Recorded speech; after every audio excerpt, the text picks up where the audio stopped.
હાસ્ય. શુભ મુહૂર્ત વિશે કેટલુંક શુભ ચિંતન. લેખક રતિલાલ બોરીસાગર. દરેક શુભ કામમાં મુહૂર્ત જોવાય છે. લોકશાહીમાં ચૂંટણી શુભ ઘટના કહેવાય છે. જો કે વારંવાર આવી પડતી ચૂંટણીઓ લોકશાહી માટે શુભ કહેવાય કે કેમ તે પ્રશ્ન છે. પણ ચૂંટણીનું ફોર્મ ભરતી વખતે બધા નહીં તો મોટાભાગના ઉમેદવારો મુહૂર્ત સાચવવા પ્રયત્ન કરે છે. બિનસાંપ્રદાયિક ગણાતા અને અથવા ગણાવડાવતા ઉમેદવારો પણ મુહૂર્ત સાચવવાની કાળજી રાખે છે. બધા નહીં તો કેટલાક તો રાખે જ છે. લગ્ન જેવી જીવન માટેની જીવન દ્વારા સંપન્ન થતી ઘટનામાં મુહૂર્ત જોવાય તે સમજી શકાય તેવું છે.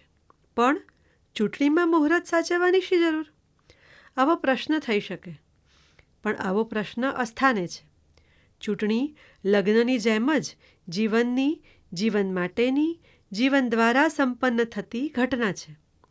કેટલાક સંતાન સુખ ધરાવતા નેતાઓ તો એમના સંતાનોને ચૂંટણી વારસામાં પણ આપતા જાય છે.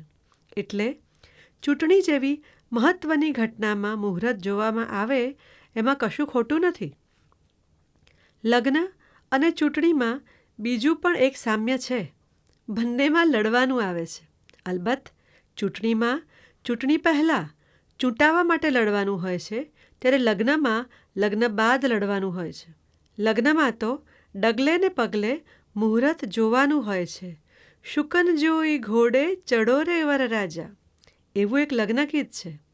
જોકે શુકનને જોવા કરતાં ઘોડાને જોઈને તેના પર ચડવાનું વરરાજા માટે વધુ સલામતીભર્યું ગણાય.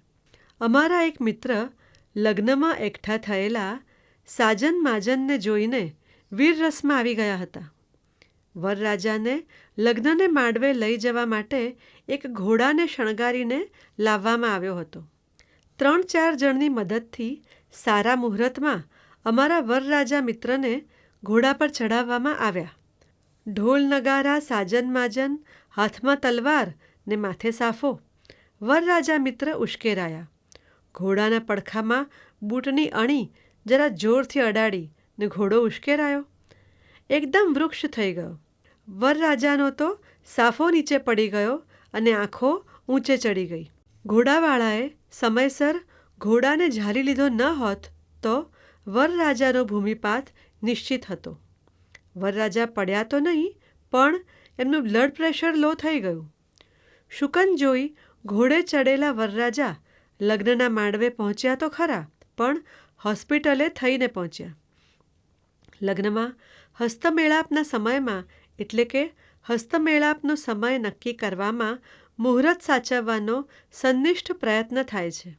એટલે જ હસ્તમેળાપનો સમય આપણી ટ્રેનોના સમયની જેમ 11:33, 12:47, 9:59 એવો હોય છે. ગયા વર્ષે એક મિત્રની પુત્રીના લગ્ન હતા. લગ્નમાં મારે સમયસર એટલે કે હસ્તમેળાપના સમયે એટલે કે સવારના 9:03 હાજર રહેવું એવી મિત્રની ભાવના હતી, જે એમણે અજ્ઞાનના સૂરમાં પ્રગટ કરી હતી. એક બસ ચૂકી ગયો અને બીજી બસ ભરાયેલી આવી એટલે ઊભી ન રહી. ત્રીજી બસની રાહ જોવા રહું તો હસ્તમેળાપનો સમય ચૂકી જાઉં ને મિત્રને દુઃખ થાય. એટલે ખાસ્સો એવો રિક્ષા ખર્ચ કરીને હું 9 વાગે નિર્ધારિત સમય કરતાં 3 મિનિટ વહેલો પહોંચી ગયો. તો કન્યાએ હજુ મંડપમાં પદાર્પણ જ નહોતું કર્યું.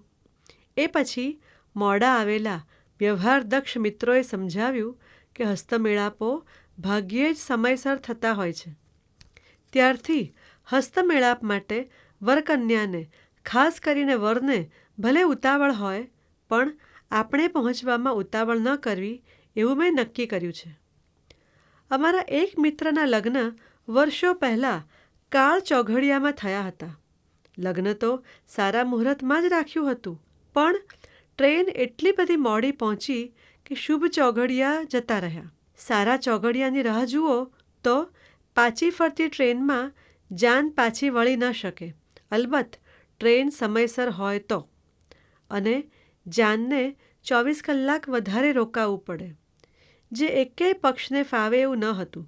એટલે ગોર મહારાજે પછીથી દોષ નિવારણની કશીક વિધિ કરવાની ખાતરી આપી, પણ કાળ ચોઘડિયામાં હસ્તમેળાપ કરાવ્યો. પણ એમનો લગ્નનો કાળ ઘણો સુખદ નીવડ્યો.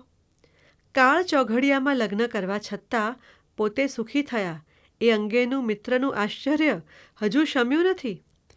જ્યારે મિત્રના પત્ની એમ માને છે કે ગોર મહારાજે દોષ નિવારણની વિધિ કરી એટલે જ અમે સુખી થયા. હું મુહૂર્તમાં નથી માનતો એવું માનવાનું, ખાસ કરીને બીજાઓને મનાવવાનું મને ગમે, પણ મુહૂર્ત જોયા વગર શુભ કામો કરવાનું સાહસ મેં કદી કર્યું નથી. જોકે બીજાઓએ કરવા દીધું નથી એવું કહેવું હોય તો કહી શકાય.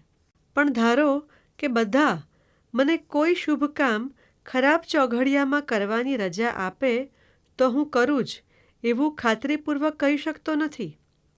મારા લગ્ન વખતે અમારા પક્ષે 3 અને મારા શ્વશુર પક્ષે 4 જ્યોતિષીઓને કન્સલ્ટ કરવામાં આવ્યા હતા. પરિણામે મારા લગ્ન 6 મહિના પાછા ઠેલાયા હતા. લગ્ન થયા ત્યારે શુભ ચોઘડિયામાં જ થયા, પણ એથી કંઈ વિશેષ લાભ થયો હોય તેવું મારી પત્નીને લાગતું નથી. કોઈ પણ કામ શરૂ કરવું તો સારા ચોઘડિયામાં જ કરવું એવી ગ્રંથિ કાયમ મારા મનમાં રહી છે. સવારે ચાલવા જવાનું શરૂ કરવું તો સોમવારે જ શરૂ કરવું ને સારા ચોઘડિયામાં જ શરૂ કરવું એવું મારા મનમાં હતું. સોમવારે એલાર્મ ન સંભળાય ને વહેલા ન ઉઠાય તો પછીના સોમવારે વાત જાય. આમ પછી ચાલવાનું શરૂ કરવાનો સોમવાર આવ્યો જ નહીં. 2 વર્ષ પહેલાં હાઈ બ્લડ પ્રેશરની તકલીફ થઈ એટલે વાર વાંકડો જોયા વગર સવારે ફરવા જવાનું શરૂ કરી દીધું. માંદગી ચોઘડિયા જોયા વગર આવે છે તો સાજા થવા માટે ચોઘડિયા જોવા ન રહેવું એવું ડાપણ હવે આવ્યું છે. એ જ રીતે ભણતો ત્યારે વાંચવાનું ગુરુવારે જ શરૂ કરવું. વિદ્યારંભે ગુરો શ્રેષ્ઠ એવો ખ્યાલ મનમાં દ્રઢ થઈ ગયો હતો. આમે ફરવા જવા જેવું જ થતું. જે ગુરુવારથી વાંચન શરૂ કરવાનું હોય તે ગુરુવારે વહેલા ન ઉઠાય, પછીના ગુરુવારે બહારગામ જવાનું થાય ને તે પછીના ગુરુવારે તબિયત બગડે. એમ 1.5 મહિનો નીકળી જતો. પરીક્ષાના છેલ્લા 3 મહિના વાંચવાનું, એમાં 1.5 મહિનો તો આ રીતે કપાઈ જાય. આ કારણે ઇન્ટર આર્ટ્સમાં એકવાર નાપાસ થયેલો. હમણાં મેં એક ખુરશી બનાવડાવી. દેવ દિવાળીએ મુહૂર્ત કરવા સારું મેં ખુરશીના નિર્માતાને ઘણી ઉતાવળ કરાવી. આ કારણે એકવાર આ કાષ્ઠ કલાકાર એટલે કે સુથારને પગ પર કરવતીનો ઘસારો થઈ ગયો. એની પીડાને કારણે એમને 2 દિવસ તાવ આવી ગયો. આમ છતાં એમણે મુહૂર્ત સાચવ્યું ને દેવ દિવાળીએ હું નવી ખુરશી પર બિરાજમાન થયો. દર વર્ષે 15મી ડિસેમ્બરથી 14 જાન્યુઆરી સુધીનો સમય કમૂરતાનો સમય ગણાય છે. આ 1 મહિનો લગ્નો થતા નથી. ગોરપદાનું કામ કરતા અમારા એક મિત્રને આ દિવસોમાં કોઈએ પૂછેલું કે શું ચાલે છે તો એ કહે યુદ્ધ વિરામ ચાલે છે.